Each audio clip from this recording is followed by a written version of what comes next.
Good afternoon, everybody. Today, I am pleased to announce that I will nominate John Bryson to be our nation's next Commerce Secretary. John is somebody who will bring to this job a wealth of experience in the public and in the private sectors. But in my mind, nothing has prepared him more for this demanding role, a role that requires delicate diplomacy, complex negotiations, and careful management of folks with strong views than being the father of 4 daughters. They are all here today, as is John's wife, Louise, and I'm sure John agrees that Louise gets the credit for how wonderfully they have turned out. As Commerce Secretary, John is going to be an important part of my economic team, promoting American business and American products across the globe. By working with companies here at home and representing America's interests abroad, I'm confident that he's going to help us meet the goal that I set of doubling our nation's exports. In this new role, John will be able to draw on decades of business experience across a range of industries, from his role on the boards of major companies like Disney and Boeing to his leadership in the clean energy industry. That's the expertise that will help us create new jobs and make America more competitive in the global economy. Of course, John will be building on the success of outgoing Commerce Secretary Gary Locke, who has tirelessly advanced America's economic leadership abroad, securing export deals that will mean hundreds of thousands of jobs here in America, including an agreement with China, where Gary will now be serving as our next ambassador. And we couldn't be prouder of him and are confident he is going to be doing an outstanding job there.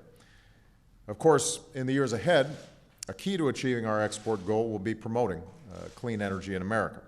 That's how we'll reduce our dependence on foreign oil, and that's how we'll encourage new businesses and jobs to take root on our shores. John understands this better than virtually anybody.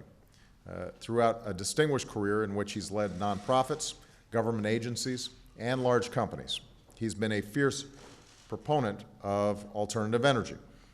As a young man with a degree in hand from a prestigious law school, John didn't follow his friends to a blue-chip law firm. John took a chance on an idea he cared about and co-founded the Natural Resources Defense Council, which grew into a powerful and important voice in protecting the safety of our air and water. It was then that John caught the eye of a young California governor named Jerry Brown. I'm not sure what happened to that guy, but for John, it led to leadership positions in government, where he got a firsthand look at the real-life impact of energy and environmental policies, from water conservation to electricity production.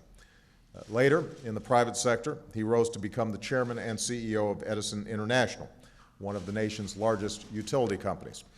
John headed the company for almost 20 years, during which time he helped Edison become a leader in solar and wind power and innovative approaches to proving the profitability of clean energy.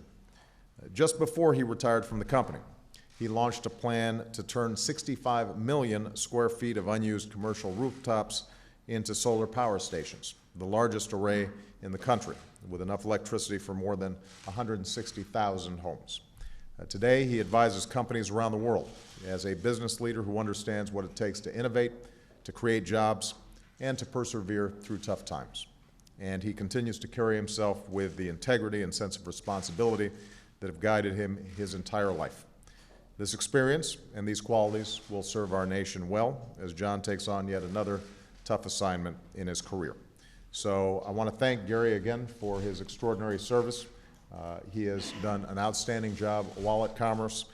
And John, I am grateful to you for your willingness to serve. I look forward to working with you, and I know that you will help us deliver the kinds of growth, prosperity, and job creation here in America that we all want. So thank you very much, both of you.